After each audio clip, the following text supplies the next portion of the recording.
Hi students, now we are going to understand the method of production of induced EMF by changing the orientation of the coil with respect to a uniform magnetic field. Now you can look at the diagram here.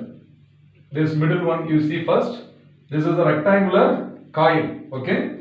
So I will take PQRS is a rectangular coil. So this coil is placed initially at rest, perpendicular to the magnetic field. Okay, so this is perpendicular to the magnetic field. Let us assume this is the rectangular coil, and I have taken a perpendicular, okay, normal to the plane of the coil. You can see here this n vector is called the normal vector. That is the direction of the area of the coil. Area is a vector when it is placed inside a magnetic field. So if area is a vector means then in which direction does the area of this coil act? Perpendicular to the plane of the coil. That is given by the normal n vector. So this is the direction of the normal to the plane of the coil. This is the direction of the area vector. Okay, now let us assume this pen gives the direction of the uniform magnetic field like this, from left to right, north to south. Now initially I take this is the magnetic field direction and the plane of the coil is placed like this. Can you see the direction of the area vector and the direction of the magnetic field vector? They are parallel to each other and also in the same direction. So what is the angle made by this area vector with the field P vector is 0. This angle only is called the orientation of the coil. The angle made by the normal vector or the angle made by the area vector to the direction of the magnetic field is called the orientation of the coil with respect to the field. So in the first position I have shown that the area vector, that is normal vector, is along the direction of the magnetic field. So theta is equal to 0. Now suppose if I turn this coil towards you through 90 degree. So can you see the angle between the magnetic field vector and area vector is perpendicular now? 90 degree? Yes. So this is 90 degree. In another position, after another 90 degree rotation, you will see that the normal is coming towards the left. This is the normal. So area vector and the field vector, they are oppositely directed. So the angle between the two is now what? 180 degree. That is pi radian. Then when I shift this towards me, okay, towards me, it is once again perpendicular to the field. But this angle with respect to the initial position is what? How much? 180 plus 90, 270. Understood that?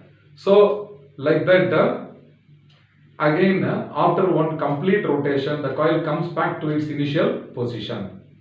So this angle made by the normal vector or area vector with respect to the direction of the magnetic field, that only is called as orientation theta.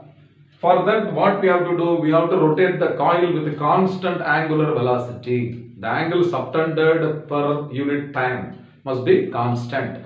So in this picture I have shown omega. Omega is what? Omega is equal to what? Theta by t, is it not? Theta by t, or theta is equal to what? Omega into t. This theta equal to omega t only is called as the orientation. Okay. As a result of the change in orientation, how the EMF is being induced. It's a very, very important question in the board examination. Understand that? So, first let us start with the expression for magnetic flux. So, magnetic flux, expression for magnetic flux is given by phi B. So, this is equal to B dot A. Phi B is what? B dot A. So it is a scalar product. So it is a scalar product gives what? Scalar. So this is equal to B into A into cos theta. B in cos theta. This is the magnetic flux associated with only one turn of the coil. Suppose if the coil is having n number of turns, then the total magnetic flux linked with that n turns is called as flux linkage. Flux linkage. So the flux linkage is given by n into phi b. So this is equal to n times BA cos theta. So step by step you learn all the derivations. Okay, first we started with what? Magnetic flux linked with one term. Then the magnetic flux linkage, which is linked with what? N number of terms, like this. And this flux linked with the coil depends on the orientation. It is directly proportional to cos of this angle. Therefore, what is the induced EMF? So what will be the induced EMF in the coil is given by epsilon is equal to minus of d by dt of n phi. So this is minus of d by dt of NBA cos theta, NBA cos theta.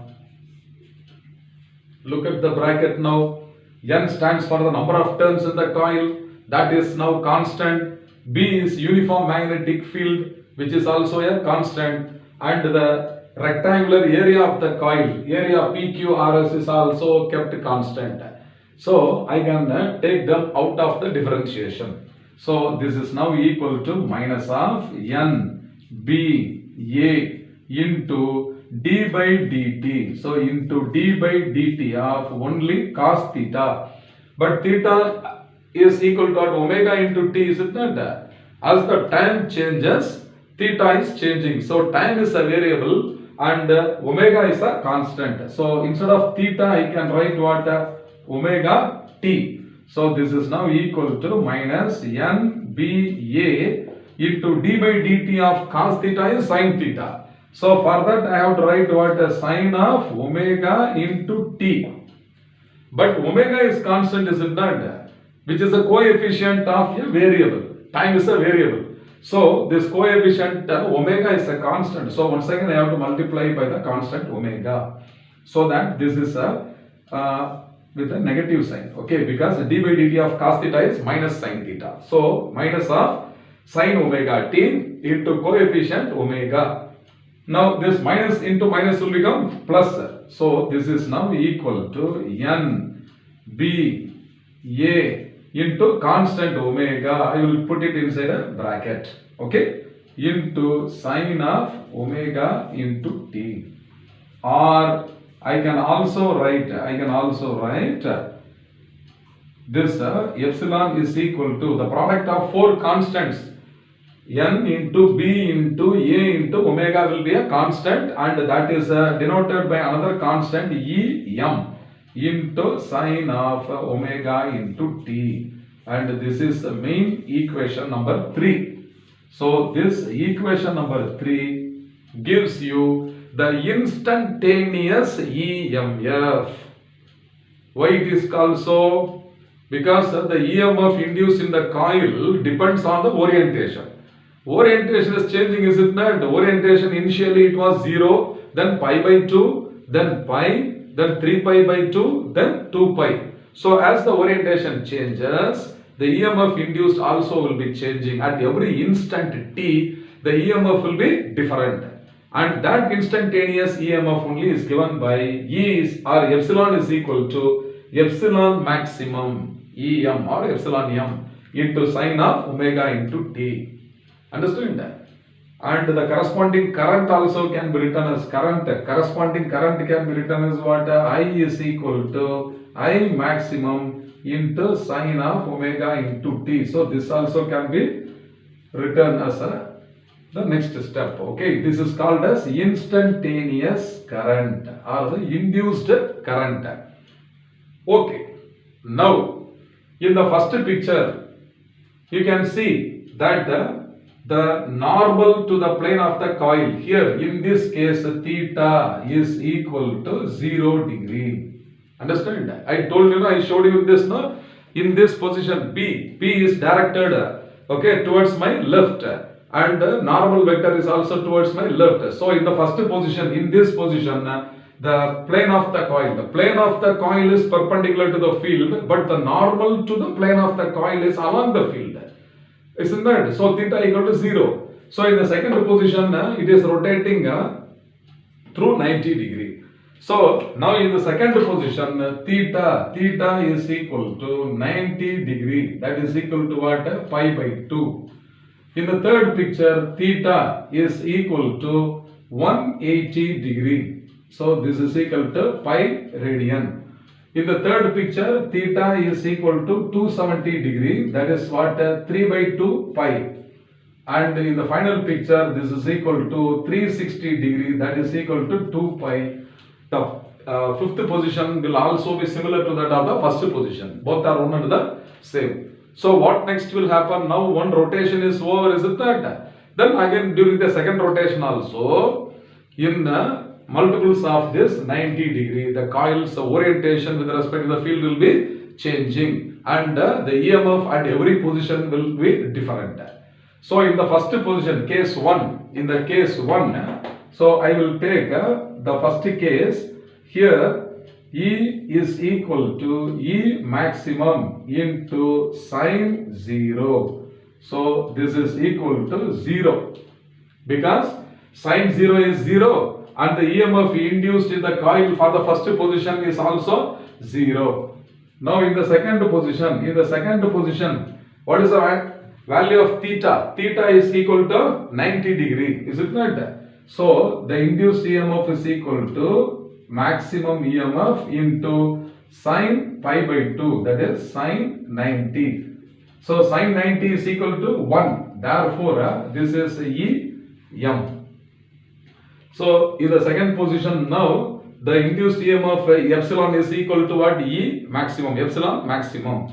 In the third position, what's the value of theta is equal to 180 degree. So this is third position. Epsilon is equal to epsilon maximum into sine of 180 degree.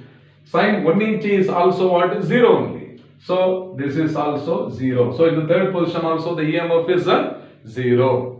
And in the fourth position, epsilon is equal to epsilon maximum into sine of 3 pi by 2. Sine 3 pi by 2. So 3 times pi by 2, is it not? It comes in the third quadrant where sign is negative. So this is minus 1. So this is equal to E maximum into minus 1 will be what? Minus of E maximum, minus of epsilon maximum. And in the fifth position, once again, so epsilon is equal to epsilon maximum into sine of 2 pi. Okay, sine 2 pi is also 0. So these are the alternate values of the EMFs, induced EMFs. So if you plot a graph between the EMF, see induced EMF with respect to the orientation angle omega t. So this is theta equal to omega t. So what will be the nature of the graph? At the first position here, EMF is 0. Okay, and in the next position, see this is a 0. And this is what? Pi by 2, and this is pi, and this is 3 pi by 2, and this is what? 2 pi. So the orientation is divided in multiples of pi by 2. So now when theta is equal to 0, EMF also is equal to 0. When theta is equal to pi by 2, EMF is equal to what? A positive maximum. So the point is kept here. Then once again, third, when theta is equal to pi, EMF is 0. When theta is 3 pi by 2, the EMF is a negative maximum. So here I will keep the point.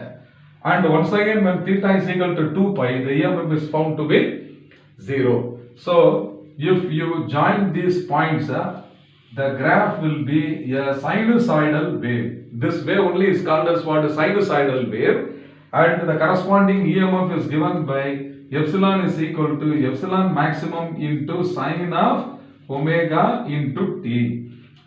So you can see here at an interval pi by 2, here it is positive maximum, and when it is 3 pi by 2, here it is a negative maximum. Like this, when you continue means, when you continue the rotation of the coil, no, the EMF will be alternately changing 0 positive maximum, 0 negative maximum, again 0 positive maximum. So this variation of the EMF is a simple harmonic because it is expressed as a sinusoidal wave. So my dear students, in the examination, if the derivation is asked, such a question will be the easiest question in the 4th chapter electromagnetic induction. Prepare this thoroughly. Understand that? So what I told you, first you will have to practice this 5-stage diagram. This diagram is only for your understanding. This is not required in the examination. But the graph is to be drawn in the examination. Understand that? So first you start with the magnetic flux induced, the magnetic flux linked with one turn. And then for n number of turns it is called as flux linkage. That is the second step. When this flux linked with the coil is changing, then induced EMF is given by minus d by dt of n phi. That is the third step. Induced EMF is the third step. Em or epsilon m into sin omega t. Then the corresponding current also can be written. Okay. So after that, the special cases, 5 cases, in each case you write the value of theta and write the expression for the EMF. And the 5 cases you complete. Then you draw the graph also. I hope you must have understood well. Fine.